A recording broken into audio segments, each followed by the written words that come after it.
Le Galaxy S25 Ultra, c'est mon téléphone depuis à peu près un an, on va pas chipoter pour quelques jours près. Cela veut dire que c'est mon téléphone perso au quotidien que j'utilise le plus. Et dans cette vidéo, je vais venir te partager mes regrets sur ce téléphone-là après avoir testé pléthore de téléphones cette année. Et en plus de ça, cette année, c'est l'année où j'ai testé le plus de téléphones. Car après avoir testé tous ces téléphones-là, il y a quelques détails qui peuvent me chagriner sur le S25 Ultra en voyant ce que fait la concurrence directement. Et c'est surtout des points que j'aimerais bien qu'ils soient améliorés tout simplement sur le S26 Ultra. Bonjour à tous et bienvenue sur cette nouvelle vidéo, c'est Hugo et comme tu l'as compris, ici je te donne un retour sur le Galaxy S25 Ultra, en tout cas surtout sur ce qui manque selon moi à ce téléphone-là.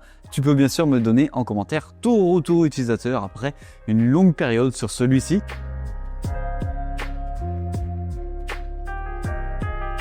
Bien sûr, comme d'habitude, n'hésite pas à t'abonner et à liker pour ne pas louper bien sûr la prochaine vidéo qui arriveront bien sûr sur le Galaxy S26 Ultra et les autres Galaxy S26. Alors le premier point qui me chagrine beaucoup sur ce téléphone-là, c'est clairement l'autonomie. Alors oui, on a une petite batterie sur ce téléphone-là et oui aussi, on n'a pas la meilleure autonomie que les autres ultra haut de gamme qu'on a sur le marché. Car la batterie est quand même bien plus petite que la plupart des produits chinois qui dépassent largement les 6000 mAh et ça se ressent beaucoup sur l'autonomie de celui-ci. Car concrètement, j'ai du mal à tenir la journée complète en journée intensive, vraiment intensive, en prenant des vidéos, en jouant et en regardant des vidéos YouTube. C'est vrai que j'ai du mal à tenir la journée complète. Forcément, à 19h, je vais recharger mon téléphone. Mais si tu as une journée beaucoup plus traditionnelle, en vrai, tu peux tenir une journée et demie si t'es pas un gros consommateur de produits. Sauf que là, le téléphone, c'est mon téléphone pro et je fais tout avec toute la journée. L'astuce que j'avais trouvée sur ma dernière vidéo parlant du S25 Ultra, c'était d'activer la réduction de la batterie. Et en vrai, ça marche plutôt bien, ça s'améliore et tu ne vois pas trop une grosse différence dans l'utilisation de ton téléphone. Mais bon, ça reste quand même très loin de ce que propose par exemple OnePlus ou Realme que j'ai pu déjà tester sur la chaîne qui tiennent vraiment les 2 jours d'autonomie. Et ça, c'est vraiment très frustrant d'avoir un téléphone qui ne tient pas aussi longtemps. En tout cas, d'avoir un téléphone où tu te dis « Oh, j'ai pas besoin de le recharger, je suis large ». Alors, bien sûr, là-dessus, on est d'accord, ça dépend vraiment de l'utilisation de chacun. Sachant que moi, j'ai une utilisation vraiment intensive, je vois vraiment la différence par rapport aux autres téléphones concurrents. Alors, tu peux te poser une autre question. Parce que maintenant, on peut le savoir, c'est Hugo, quel est le pourcentage de l'état de ta batterie sur ton téléphone Samsung? Sachant que je le recharge n'importe comment mon téléphone, je le recharge à n'importe quelle heure, dès que j'ai besoin de 10%, je le mets en charge. L'état de la batterie, au bout d'un an, elle est toujours à 99%, avec 316 cycles de batterie. Alors à côté de ça, sur la batterie, il y a aussi quelque chose qui me chagrine, qui devrait être normalement corrigé sur le S26 Ultra selon les rumeurs, c'est quoi? C'est d'avoir seulement une recharge rapide, je dis bien rapide comme ça, de seulement 45 watts. Parce que quand tu as commencé à goûter à des recharges beaucoup plus rapides, voire 90, voire 120 watts, c'est ultra plaisant et c'est ultra agréable. Le deuxième point où j'ai un petit regret, ouais ça va peut-être te surprendre, c'est sur la partie photo. Malgré que le téléphone soit pour moi l'un des plus polyvalents sur le sujet que la plupart des autres téléphones en photo. Il met clairement une vitesse à plein d'autres téléphones, mais je t'avoue que j'ai un petit peu plus de regrets quand on a goûté à l'excellence en photo. Je parle ici des Huawei Pura 80 qui sont juste incroyables en photo. Je t'avoue que la différence est telle que j'ai l'impression d'avoir un an de retard sur les téléphones Huawei en photo. Parce que le plus gros défaut du téléphone en photo, c'est quoi? Peut-être que toi, tu t'en rends compte, c'est le shutter lag. En gros, c'est quoi? C'est que dès que tu as des objets en mouvement,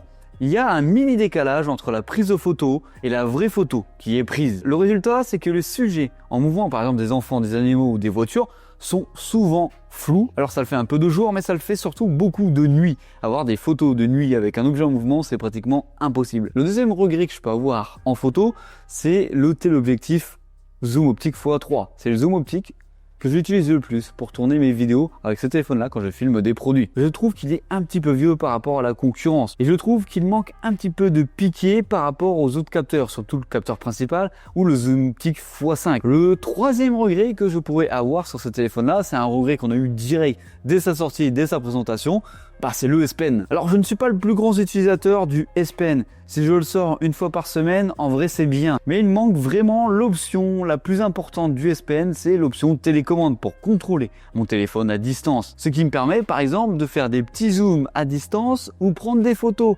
avec mon petit S Pen. Ça depuis mon S24 Ultra, je ne peux plus le faire. C'est-à-dire que je peux plus poser mon téléphone sur un trépied à peu près 10 mètres et prendre une photo du groupe avec qui je suis positionné. Alors tu pourrais me dire que cela est complémenté par les montres connectées de Samsung. Ça c'est vrai, tu peux le faire avec. Mais le confort de l'autonomie ne me permet pas d'avoir une montre Samsung au poignet sur une longue durée. Alors je vais pinailler aussi autre chose sur quelque chose que je ne m'attendais pas du tout à pinailler en vrai, mais qui devrait être comblé sur le Galaxy S26 Ultra, c'est d'avoir un petit aimant à l'intérieur du téléphone pour la recharge sans fil ou pouvoir mettre ce téléphone sur des objets MagSafe. Alors je t'avoue que j'avais kiffé cette option-là sur les Pixel 10, mais oui, j'avais dit qu'on pouvait remplacer facilement cela par une coque tout simplement. Mais en regardant vos retours, c'est vrai que pas tout le monde ne met une coque sur son téléphone et que c'est cool d'avoir ça par défaut sur son téléphone. Quatrième regret que je pourrais notifier sur ce téléphone-là, c'est quoi?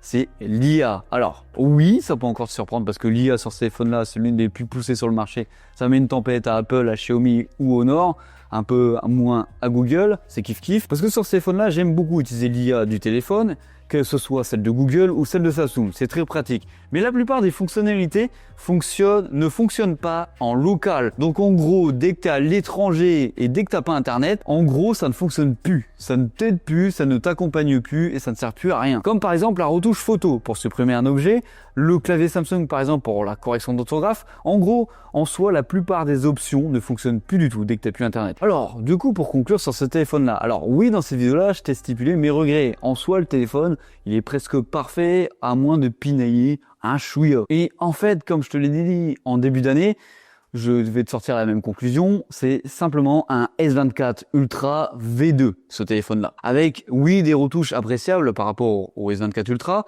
mais qui n'obligent pas forcément à un changement immédiat. Et c'est pour cela que je me pose la question suivante. Je veux bien avoir ton avis en commentaire là-dessus.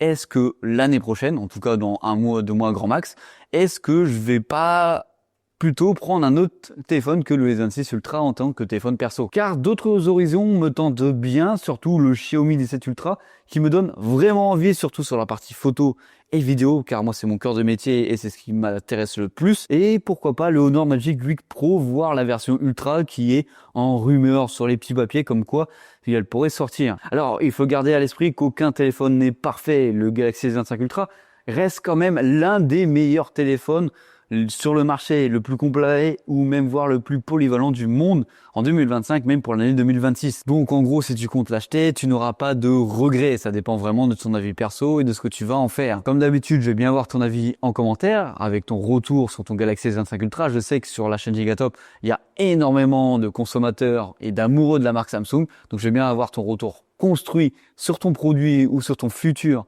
avec Samsung. Comme d'habitude, c'était Hugo sur la chaîne Gigatop. Allez, bisous.